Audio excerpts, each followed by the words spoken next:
5 polisi ya, dikawal sama 5 polisi. Saya baru kali ini masuk mobil polisi, guys. Orang belajar. Wallah, kapan lagi riding dikawal polisi dan naik mobil polisi kayak gini, guys.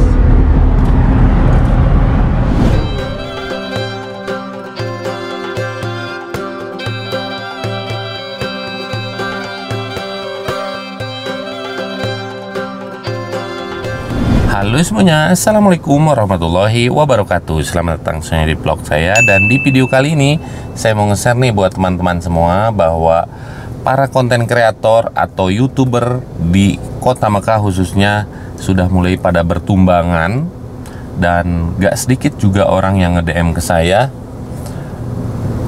Nge-DM-nya seperti ini nih ya, ribuan ya, bukan sedikit loh yang nge-DM ke saya. Katanya, Kang Aman, hati-hati ya, sekarang di Mekah lagi ketat dan channel Kang Aman juga pasti dipantau sama pihak kepolisian di Mekah dan Madinah. Saya jawab di sini bahwa benar, channel saya ini dipantau ya, dipantau. Bahkan bukan sekarang saja, dari dulu ya, dari dulu juga sudah dipantau.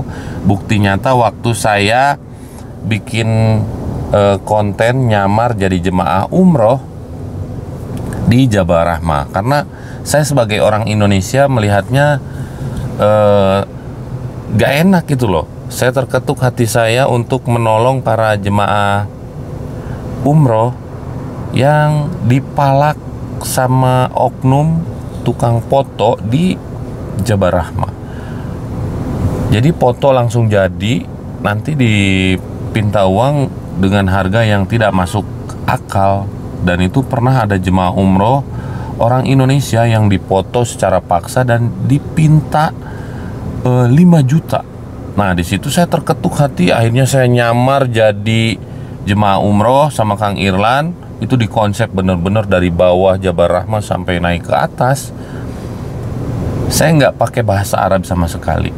Dan apa yang terjadi, saya dipaksa dipasangin surban. Saya bilang nggak mau, itu dipaksa ya, dipaksa. Dan langsung dia masang foto. Saya bilang nggak mau, nggak punya uang. Coba kebayang nggak kalau misalkan ada orang tua kalian yang ziarah ke Jabal Rahmah, tiba-tiba diperlakukan seperti itu sama oknum tukang foto, dipinta 5 juta. 5 juta tuh bukan sedikit loh. 5 juta, kebayang nggak? 1.500 real. Saya sama Kang Irlan beraksi ke sana dan alhamdulillah dapat mukanya juga, muka tukang fotonya. Dan itu bukti bahwa channel saya dipantau sama pihak kepolisian di sini. Gak lama setelah saya upload video itu dan trending, penontonnya itu sampai 6,5 juta ya. Rumah saya didatangin polisi. Itu kaget ya, kaget rumah saya didatangin polisi dan ditanya kebenarannya. Bener nggak ini orangnya?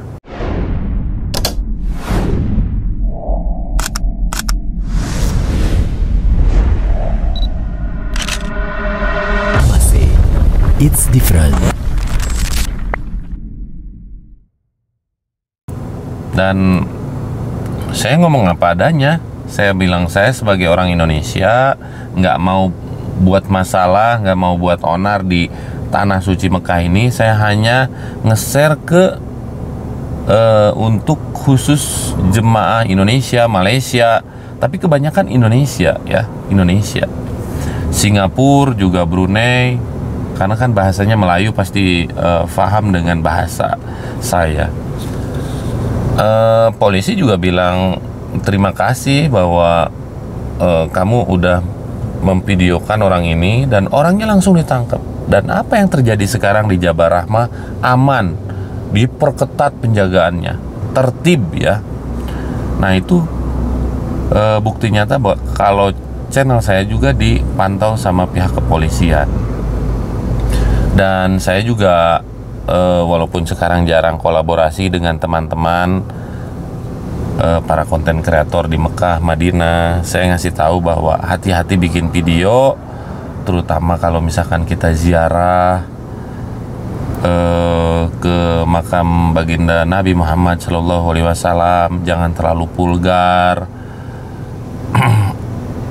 Maksudnya udahlah sekarang Masjidil Haram, Masjid Nabawi itu jangan terlalu banyak dieksplor.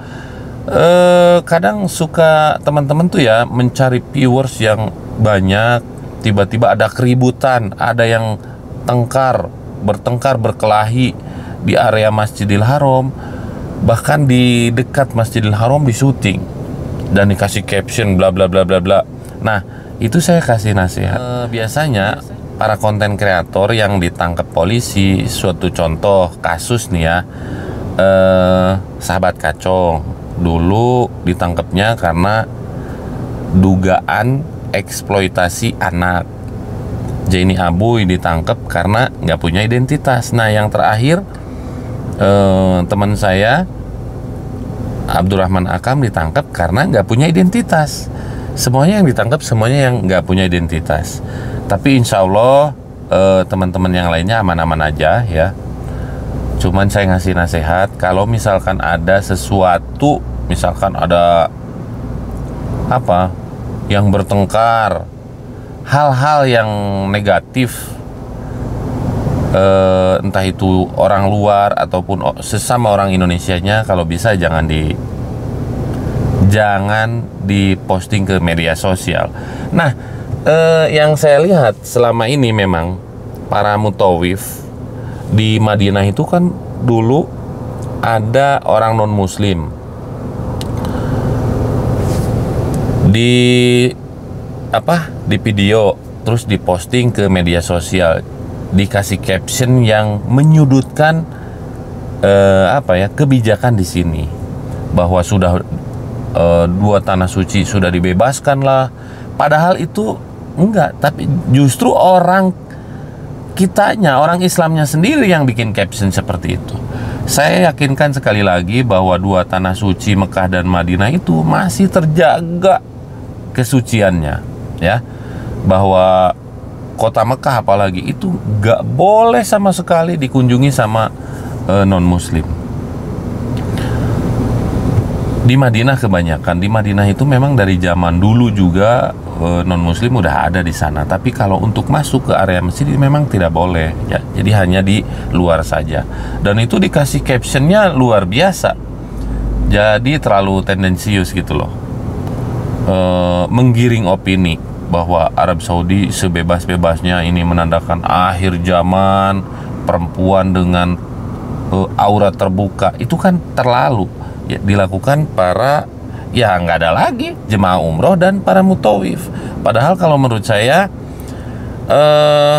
dilihat dulu kebenarannya, jadi jangan langsung masang caption yang menggiring opini orang untuk berpikir hal yang negatif tentang dua tanah suci gitu loh. Saya tuh kedekatan saya dengan teman-teman di Mekah, para polisi, saya sampai dibawa konvoy ya.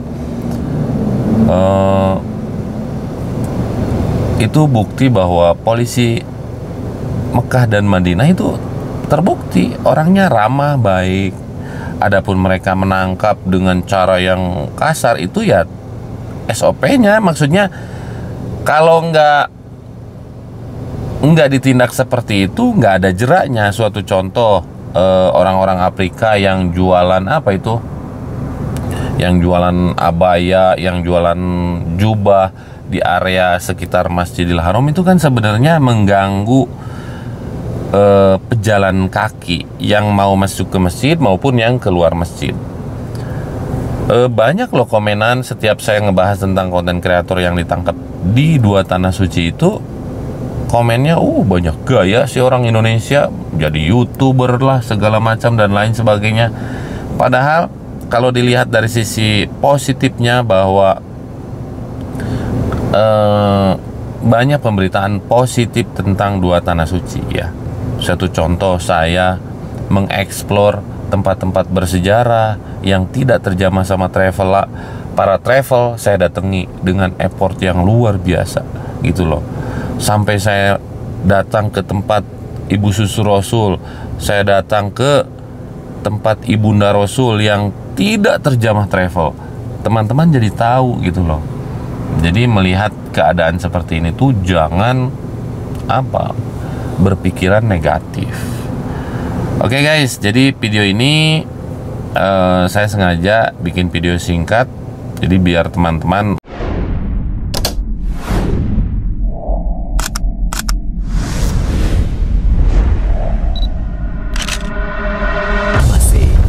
It's different. tahu bahwa sekarang itu jarang orang yang buat konten di Masjidil Haram, termasuk juga saya, karena memang lagi proses pemutihan. Jadi saya nggak mau buat masalah, tapi yang jelas kalau misalkan mau tahu tentang kabar Masjidil Haram itu sebenarnya ada live tiap hari Masjidil Haram itu. Doa saya buat teman-teman yang menonton video ini, mudah-mudahan Allah mudahkan segalanya. Allah panggil untuk datang ke dua tanah suci Mekah dan Madinah untuk menjalankan ibadah haji dan umroh. Jangan lupa like, komen, dan share video ini biar teman-teman yang belum datang ke dua tanah suci Mekah dan Madinah biar tahu tentang situasi dua tanah suci Mekah dan Madinah. Assalamualaikum warahmatullahi wabarakatuh.